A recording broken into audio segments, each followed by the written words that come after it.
Ladies and gentlemen, let me wish you all a very happy new year. Let me say at the outset that I do believe we are set for better times. The cycle of global economic growth is turning for the better. Many of the steps we have taken to address our domestic constraints are coming into play. India's own growth momentum will revive. An important development in the year that has gone by is the demonstration of the strength of our democracy. Our people have demonstrated their faith in the institutions of democracy by voting in record numbers in the recent assembly elections. Our party did not do well in these elections, but we welcome the extent of participation, and we will reflect on what the results tell us for the future and learn appropriate lessons. Our democratic constitution and the institutions of our democracy are the cornerstones of modern India. All of us who wish to build a better India, rid of poverty and corruption, must respect these institutions and work through them. They are the legitimate instruments in our hands with all their limitations. No one individual or authority can substitute for the due processes of democratic governance. Friends, over the past decade, we have been through many ups and downs. During my first term in office, India witnessed for the first time in its recorded history a sharp acceleration of the rate of economic growth to 9%. This exceptional performance was followed by a slowdown initiated by the global financial crisis. Over the past couple of years, all emerging economies have experienced a slowdown. India was no exception. Economies have ups and downs, and we should not focus overly on the short term. We should recognize that even if we include the years of slowdown, the rate of growth achieved in the past 9 years is the highest for any 9-year period. And it is not just the acceleration of growth that gives me satisfaction. Equally important is the fact that we made the growth process more socially inclusive than it has ever been. In 2004, I committed our government to what I said would be a new deal for rural India. I believe we have delivered on that promise very substantially. We followed farmer-friendly policies, including raising support prices for farm produce, expanding credits to farmers, and through increased investment in horticulture, in rural development and rural infrastructure, especially roads and electricity. The Mahatma Gandhi National Rural Employment Guarantee Scheme has assured agricultural labourers of a floor and has increased their bargaining power. Improved delivery of health and education services is giving new hope to our brothers and sisters living in rural areas of our country. These initiatives have ensured that agricultural GDP has grown faster than ever before. India has become one of the world's largest producers of food grains, sugar, fruits and vegetables, milk and poultry. Rural wages have increased in real terms much faster than earlier. Rural real consumption per capita has increased 4 times faster.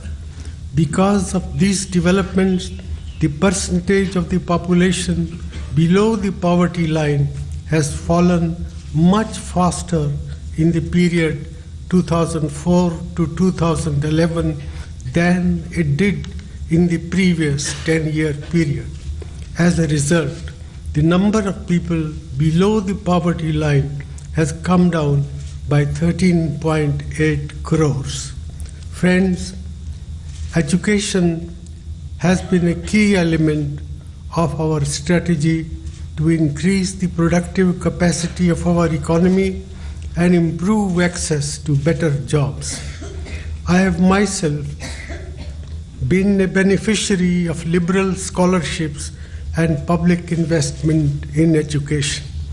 I can therefore well understand the critical importance of investing in education.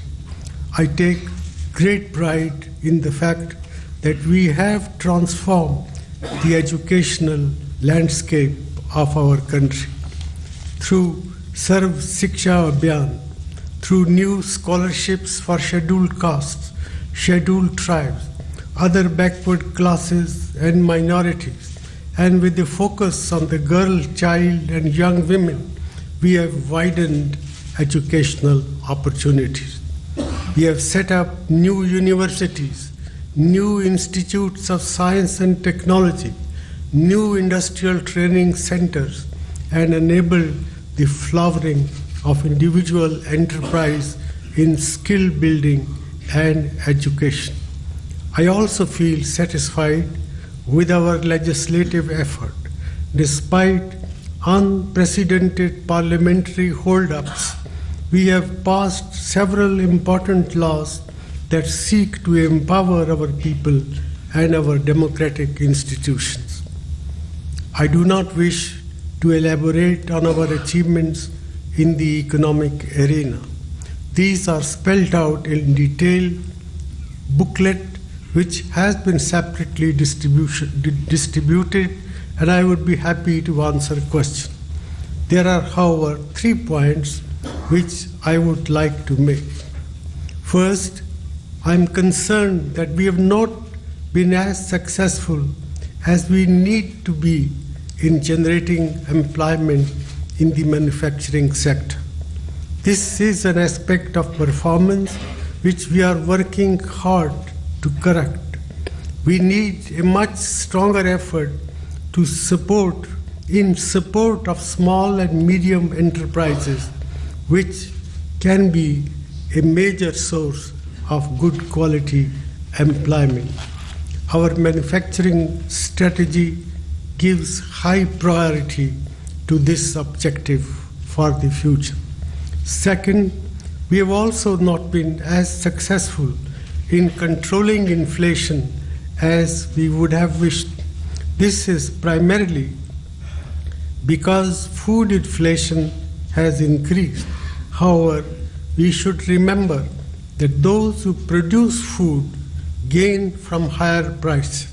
Also, our inclusive policies have put more money in the hands of the weaker sections.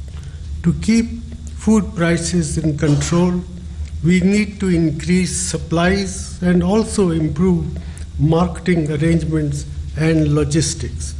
This is especially important for items which are perishable, such as fruits and vegetables. Much of this work lies in the domain of the states. I am happy to say that the Food Security Act that we have passed will, to some extent, shield the common man from rising food prices. The worry about inflation is legitimate, but we should also recognize that incomes for most people have increased faster than inflation.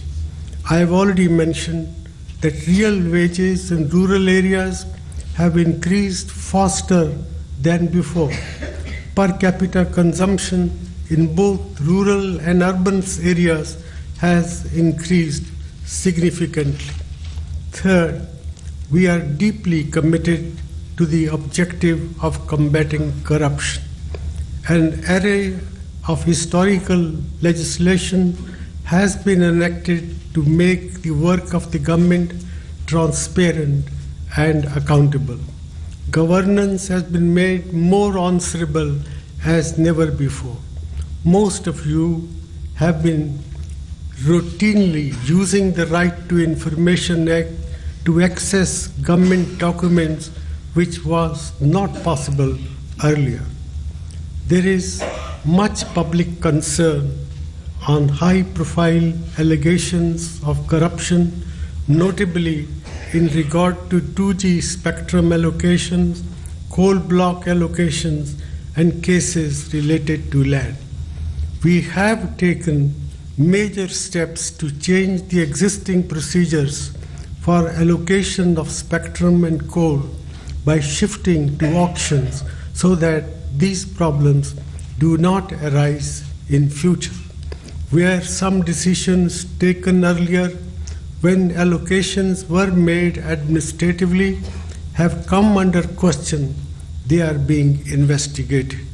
Any wrongdoing will be punished through due process of law. Land issues are in the domain of state governments, and we have consistently advised state governments to ensure transparency in these cases. Let me conclude with a few words about the external environment. The one lesson we shall all learn from our experience over the past decade is that the world around us is becoming more challenging. This is both a function of our greater integration with the world and of the international community's expectations from a rising India. This is India's manifest destiny. We should recognize it as such and learn to deal with it. India will continue to invest in its defense and national security, in providing security to its own people and ensuring regional security and stability. At the same time, we will continue to seek better relations with our immediate neighbors, knowing that the destiny of the Indian subcontinent is linked through a shared history and a shared geography. It has also been my effort to build long-term, stable, and mutually beneficial relations with all major powers and all our Asian neighbors. We should continue to benefit from global opportunities and contribute to global efforts in creating and managing global institutions to deal with global challenges. Friends, I have enormous confidence in our people's ability to deal with challenges at home. In a few months' time, after the general election, I will hand the baton over to a new Prime Minister. I hope it will be a UPA chosen Prime Minister, and our party will work to that end in the campaign for the general election. I am confident that the new generation of our leaders will also guide this great nation successfully through the uncharted and uncertain waters of global change. As we enter the new year, we will continue to implement our policies with vigor and commitment, aiming to revive growth, promote enterprise, generate employment, eliminate poverty, and ensure the safety and security of all our people, particularly our women and children. our government will work ceaselessly till its last day. Thank you and Jai Hind.